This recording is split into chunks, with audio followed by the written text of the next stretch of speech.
Hola, yo soy Sofía Galvez Espinosa, de la carrera de Fisioterapia, con la matrícula 1100555304 del campus Querétaro, y este es el trabajo final del seminario de titulación con la maestra Laura Cañas, a la que quiero agradecer por esta oportunidad de darme la materia y enseñarnos tanto. Este trabajo es dedicado a un caso clínico de un paciente con síndrome miofascial.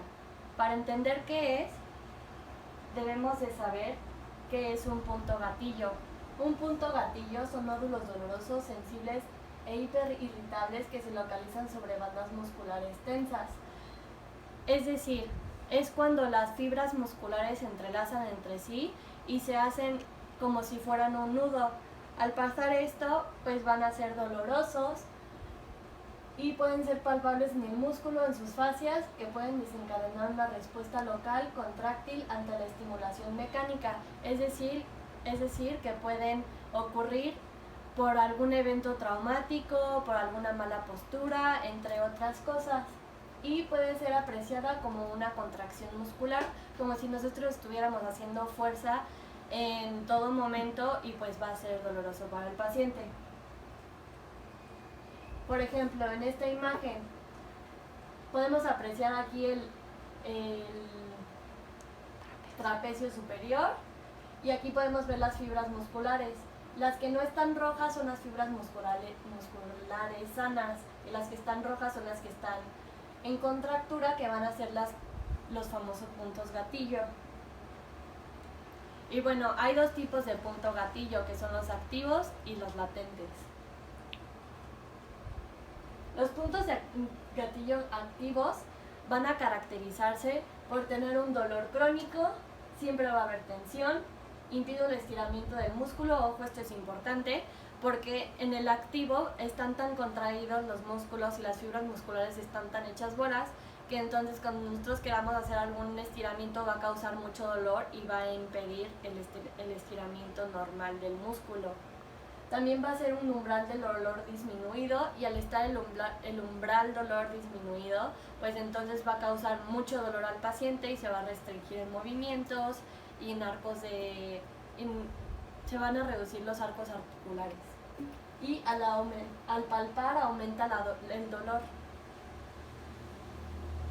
Y después está el punto gatillo latente, que solo es doloroso a la palpación, es decir, está presente, mas no limita los rangos articulares, no va a restringir el estiramiento muscular, y siempre tiene una banda tensa que aumenta la tensión muscular y restringe el estiramiento, como lo que ya había comentado, lo restringe, mas no lo limita, más bien no lo detiene por completo. Sí se le puede hacer, pero restringe el movimiento. Y genera una disfunción, claro, va a generar una disfunción porque no va a poder hacer el movimiento normal. Después, el punto gatillo, la fisiología del punto gatillo según Travel J se refiere que hay una despolarización de la membrana por liberación excesiva de acetilcolina. Esto va a causar que provoque un aumento en la liberación de calcio, que a su vez activa la miosina y la lactina.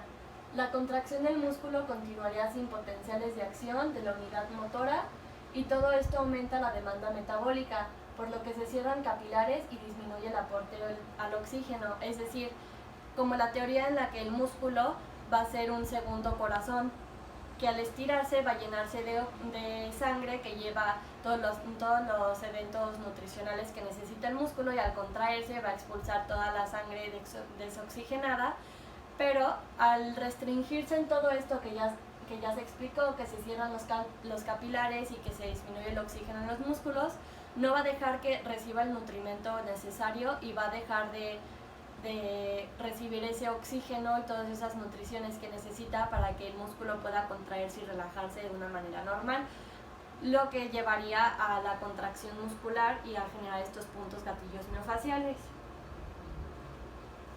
Y después está la fisiología según Werring, que en un músculo dañado, hay una liberación de sustancias que activan los nociceptores del mismo, causando dolor. Hay una facilitación de la liberación de acetilcolina, se activan los destructores de la misma y también se inhibe la acetilcolina, que elimina los receptores.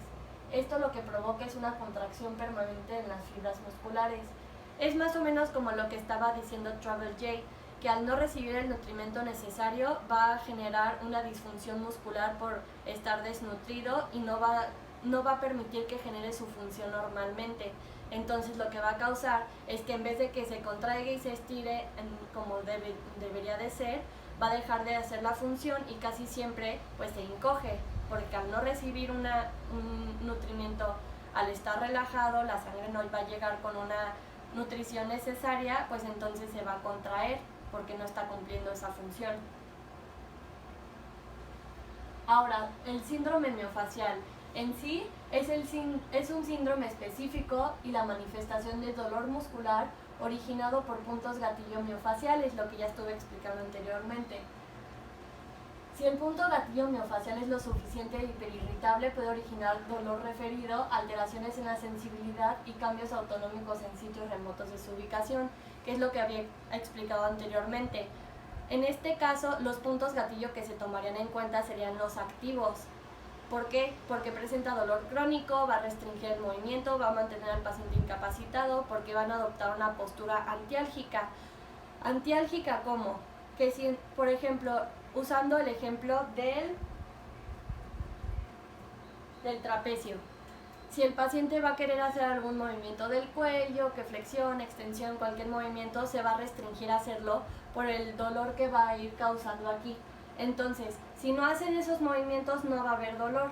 Entonces, por eso se llama que el paciente se restringe. Y bueno, de la epidemiología de esta enfermedad es que en México la prevalencia del dolor musculoesquelético es de 19.6% en la región del sudeste, la prevalencia internacional es de 13.5 a 47%, y el síndrome del dolor facial afecta al 85% de la población en algún momento de su vida. ¿A qué nos referimos que algún momento de su vida? Porque como ya dije, lo puede haber causado algún traumatismo físico o puede ser por alguna postura mala que esté adoptando el paciente. Puede ser en cualquier punto de la vida, no tiene que ser algo genético o así. Las contracciones musculares y los puntos gatillos pueden aparecer por cualquier cosa. Y afecta a cualquier parte del cuerpo del 30 al 93% de la población, claro, porque en todas las partes del cuerpo pues tenemos músculos, entonces si adoptan una mala postura o si cualquier cosa, pues en cualquier parte del cuerpo nos puede dar. Después, su fisiopatología va a ser que los puntos gatillos miofaciales son los responsables del síndrome del dolor miofacial. Son los activos, como ya había dicho, y se distinguen por causar dolor espontáneo. Los puntos gatillos miofaciales latentes cumplen con los criterios de Simmons para hacerlo, pero no se manifiestan en un dolor espontáneo y se consideran una fase preclínica de los puntos gatillos miofaciales activos. ¿Qué me refiero con esto? Es que primero se van a desarrollar los puntos gatillos miofaciales latentes, que son los que no siempre presentan dolor, pero están ahí, y después se hacen crónicos, que van a ser los activos, que van a ser los que van a desencadenar este síndrome miofacial que se necesita. Y después, la entrada constante del calcio y del sodio generada en el nudo de contracción provoca el daño en una fibra muscular, particularmente en la membrana celular, lo que sobrecarga una fibra muscular previamente lesionada. Otras alteraciones genéticas o adquiridas en los canales de calcio y de rianodina producen acortamiento de la sarcómera en contracción muscular sostenida. Recordemos que la sarcómera es la parte central del músculo, entonces si se encuentra acortada, el músculo no va a poder estirarse ni contraerse como debería de ser, sino que más bien se acortaría. Es como si tenemos la bolita y entonces necesitamos que se estire y se contraiga. Pero si la sarcómera, que es lo que está en el centro, se reduce, entonces por obvias razones se va a estirar y a contraer menos, lo que va a causar una restricción de movimiento y una inhibición del rango articular.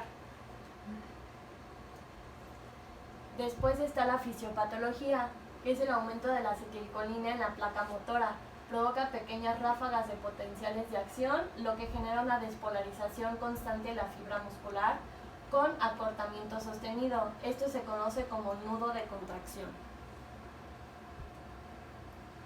Ahora, para el paciente que voy a atender con el síndrome del dolor miofacial, se trata de la paciente Patricia Galvez Espinosa, que tiene 25 años de edad. Como datos relevantes, pesa 48 kilos, mide 1,62 y también en su historial clínico no muestra ningún antecedente heredofamiliar más que diabetes en 2 primas maternas y cáncer de su bisabuelo. Y bueno, de enfermedad reumática, la artritis reumática en su madre.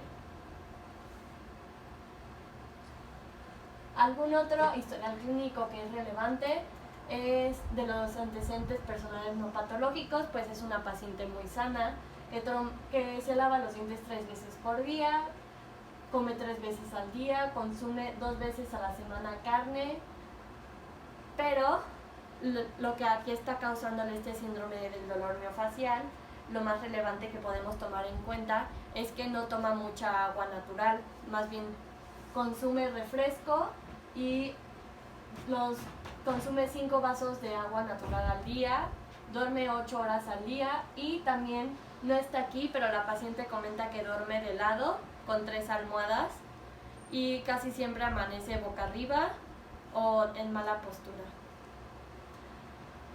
Y no tiene ninguna toxicomanía, que eso está a su favor. Y pues no tiene algún antecedente personal patológico, más que en el antecedente quirúrgico tiene la operación de orejas, pero eso fue estético, no ha tenido ninguna cirugía general ni de relevancia. Y bueno, su motivo de consulta, como ya dije, es que el paciente recurre a fisioterapia debido a que hace una semana presenta un dolor lumbar en la escala de EVA de 7 y hay una restricción de movimiento, por lo que adopta una postura antiálgica en extensión, que es lo que les había comentado antes, que como hay un dolor, a ella le duele, por ejemplo, la flexión lumbar. Entonces ella adopta una postura de extensión para no causar ese dolor latente en la escala de EVA 7. Y bueno, las pruebas funcionales que le aplicamos a esta paciente fueron la SEGE, Milgram, Bragard, test de Adams y le hicimos el test de dermatomas por rodamiento, que próximamente se los vamos a mostrar. Test de la SEGE. En este test vamos a valorar la irritación de las raíces nerviosas lumbares con el paciente en decúbito supino. Alzamos cada pierna para checar el nervio ciático. En el paciente esto fue negativo. En el test de Milgram buscamos un aumento de la presión intratecal de las meninges con las piernas de 5 a 10 centímetros. En el de Bragard, la irritación radicular de L4 y S1 es como el test de la SEGE, pero la diferencia aquí es que los pies se mantienen en flexión dorsal. Igualmente salió negativo Milgram que Bragard.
En la valoración de dermatomas, utilicé primero la técnica de Lepniska, la cual consiste en ver hacia dónde hay bloqueo y limitación por parte de la fascia.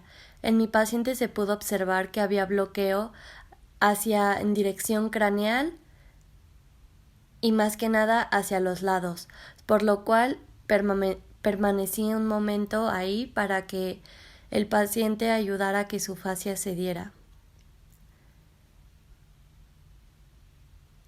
Después utilicé la técnica de rodamiento para valorar los dermatomas.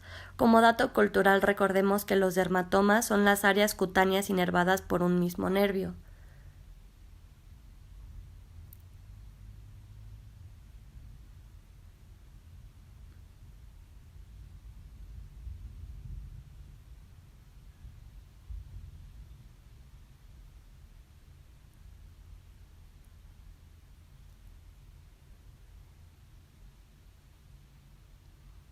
Se pudo percibir que el paciente estaba presentando mucho dolor al hacer la técnica de rodamiento, debido a que el área de los paravertebrales estaban muy contracturados.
Sobre la posturología, de frente la cabeza está inclinada y rotada hacia la derecha, el hombro izquierdo está elevado, hay una elevación de cadera del lado izquierdo, rótulas medializadas, y sobre la parte posterior, el hombro y escápula izquierda se encuentran elevados, la escápula izquierda está en abducción y hay valgo en ambos talones de Aquiles. Se puede apreciar la retroversión de pelvis y una hiperlordosis lumbar, el hombro protruido y hay una hiperlordosis cervical y antepulsión de cabeza. Del lado izquierdo hay una retroversión de pelvis e hiperlordosis lumbar, hombro protruido, hiperlordosis cervical y antepulsión de cabeza igualmente.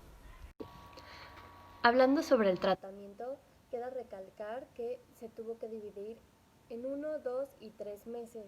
¿Por qué? Porque es una patología realmente que se puede sacar en 3 meses y la manera en la que lo organicé fue la siguiente. En el primer mes, Lepniska, que son las correcciones mediante el movimiento de infinito, es decir, con la palma de la mano se va a poner en el paciente y entonces hacemos como un movimiento de infinito, así como si hiciéramos un 8. Entonces, esto nos va a ayudar a encontrar las contracturas, como ya lo voy a decir más adelante. También dentro del primer mes vamos a encontrar el masaje y la liberación miofacial. El estiramiento muscular, ¿de qué músculos? Vamos a estirar principalmente a los paravertebrales y a los multífidos, que son más que nada de la parte lumbar, que es donde al hacer la palpación al paciente fue lo que le dolió. En el segundo mes, el estiramiento muscular se tiene que continuar. ¿Por qué? Porque al haber contracciones necesitamos deshacer esos nudos que pueda haber, esos puntos gatillos miofasciales que presenta el paciente. La musculoenergía, ¿por qué? Porque se consiste en contraer contra resistencia el músculo en tensión y mantener una longitud máxima indolora de 3 a 10 segundos. Entonces esto va a ayudar a que se contraiga y después llega un momento que diga, ya no puedo el músculo y se vaya a estirar. Y también vamos a incluir en el segundo mes la liberación por presión. ¿Por qué? Porque necesitamos deshacer esos nudos. Acomode el trabajo, necesitamos quitarle ese malestar al paciente.